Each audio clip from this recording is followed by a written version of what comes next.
Hi friends, welcome to DSN tech rapid reason classes. ఈ రోజు మనం 7th class third chapter explain చేసుకోబోతున్నాము. Third chapter ఏంటంటే simple equations, సామాన్య సమీకరణాలు. ఇందులో ప్రీవియస్ టెక్స్ట్ బిట్స్ ఏదైతే వచ్చాయో చూద్దాం. ఇక్కడ ఎగ్జాంపుల్ ప్రాబ్లమ్స్ నుండే బిట్ వచ్చిందండి.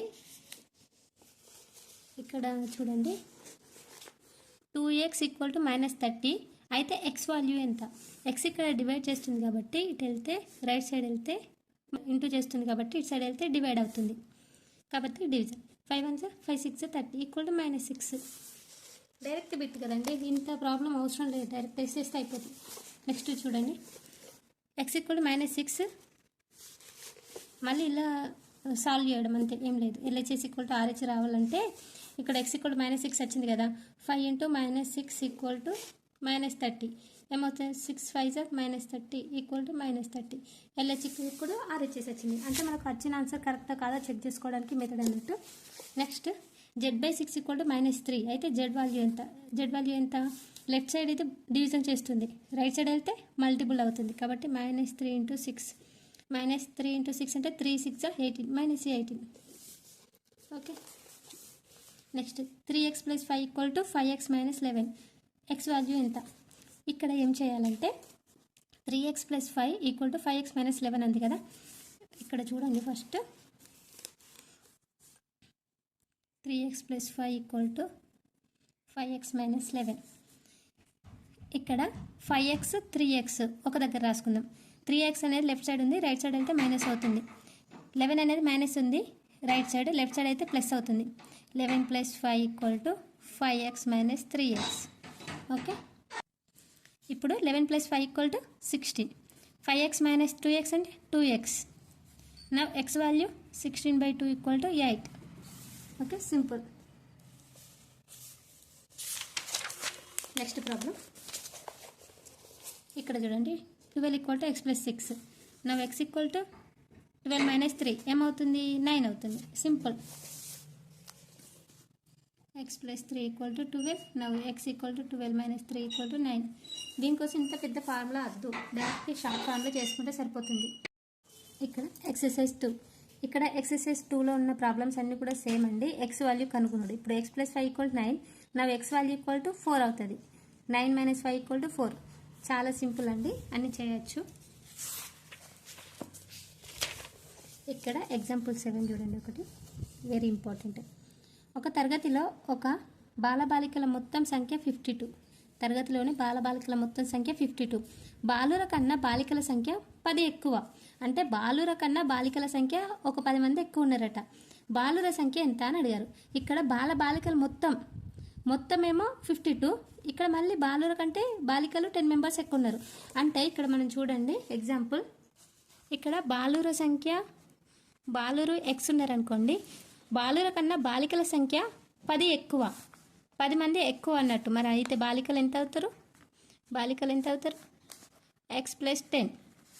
బాలబాలికల మొత్తం అంటే 52 ఇచ్చారు. ఇక్కడ మనం మొత్తం ఎట్లా వేయాలి? బాలురు x, బాలికల x + 10, ఎందుకంటే 10 ఎక్కువ ఉన్నారు కాబట్టి x + 10 = 52 కదా. ఇప్పుడు ఏమన్నారు? బాలబాలికల మొత్తం 52 వేసుకున్నామా. బాలుర కన్నా బాలికల సంఖ్య 10 ఎక్కువ వేసుకున్నాం. ఇప్పుడు బాలుర సంఖ్య కనుక్కోవాలి. ఇప్పుడు ఈ x వాల్యూ మనం కనుక్కోవాలి. చేద్దాం. x + 10 52. x + x ఏమవుతుంది? 2x అవుతుంది. +10 = 52. 2x = 52 - 10 42. x = 42/2. 2 1 2 2 2 1. నా x = 21. ఇప్పుడు బాలుర ఎంత? 21. x = 21 కాబట్టి బాలుర సంఖ్య 21. మరి బాలికలు ఎంత అవుతారు? బాలికలు 10 ఎక్కువ కాబట్టి 31. ఓకేనా. బాలుర సంఖ్య 21, బాలికల సంఖ్య 31. ఇలా సింపుల్గా వేసుకోవాలండి, లెంతీగా చూసుకోవద్దు, మనకి ఈజీగా అయ్యేటట్టు చేసుకోవాలి. నెక్స్ట్ ప్రాబ్లం,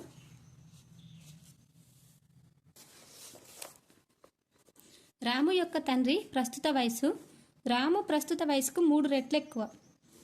5 సంవత్సరాల తర్వాత వారి వయసు మొత్తం 70 సంవత్సరాలు. వారి వయసు ఎంత కనుగొనండి అని అడుగుతున్నారు. ప్రస్తుత వారి వయసు ఎంత అని అడుగుతున్నారు. ఇక్కడ ఏమన్నారంటే రాము యొక్క తండ్రి ప్రస్తుత వయసు, రాము ప్రస్తుత వయసుకి 3 రెట్లు ఎక్కువ కలదు అట. అంటే రాము యొక్క తండ్రి యొక్క వయసు రాము వయసుకి 3 రెట్లు ఎక్కువ ప్రజెంట్.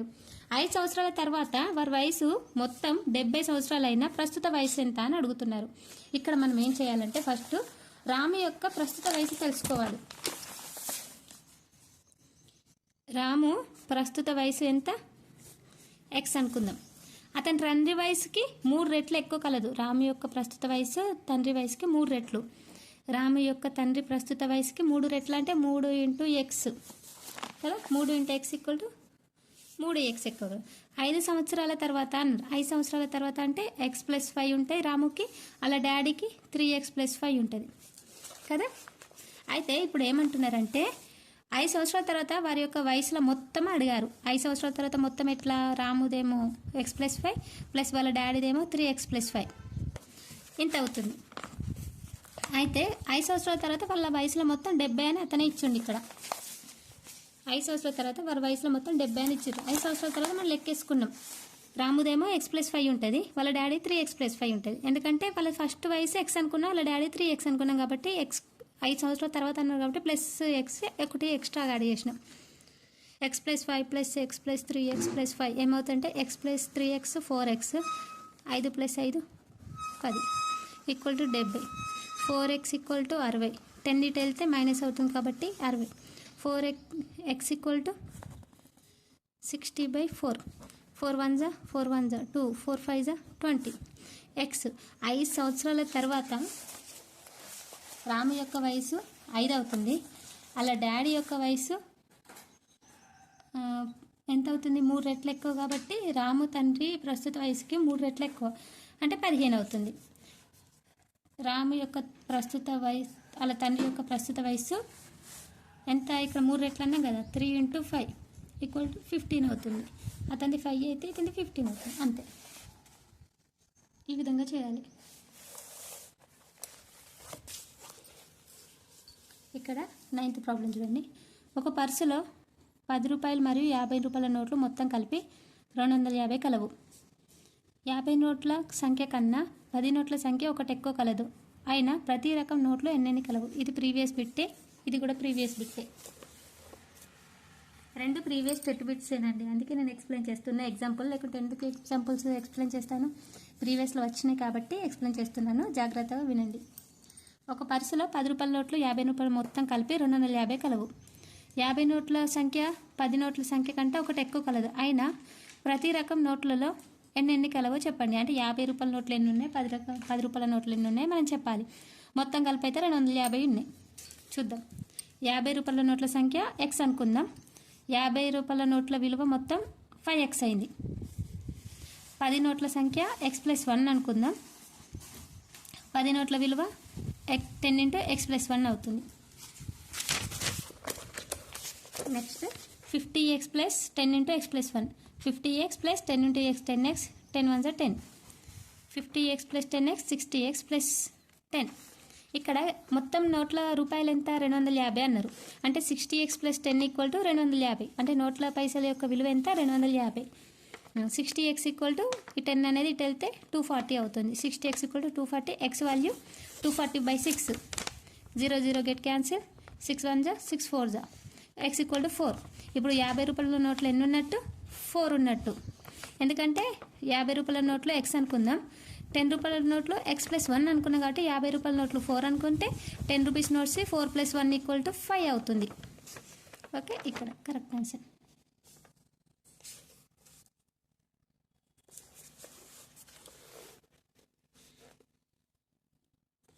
Next question.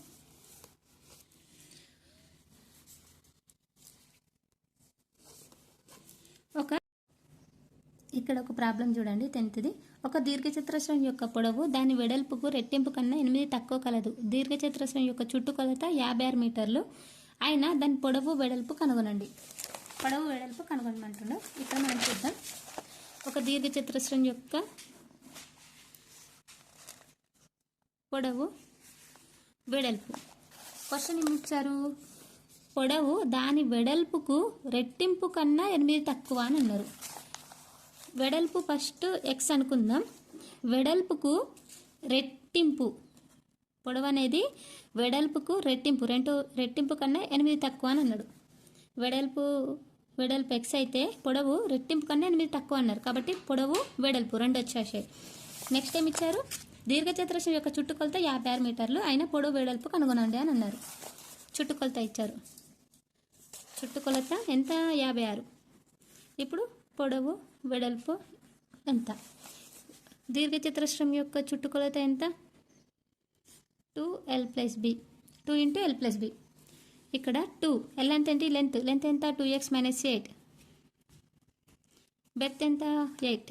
x వెడల్పుకి రెట్టింపు కన్నా 8 తక్కువ అన్నారు కాబట్టి ఈ విధంగా వేసుకోవాలి, గుర్తుంచుకోవాలి. అది వస్తేనే ఇక్కడ ఆన్సర్ వస్తుంది. 2x + x ఎంత? 3x - 8.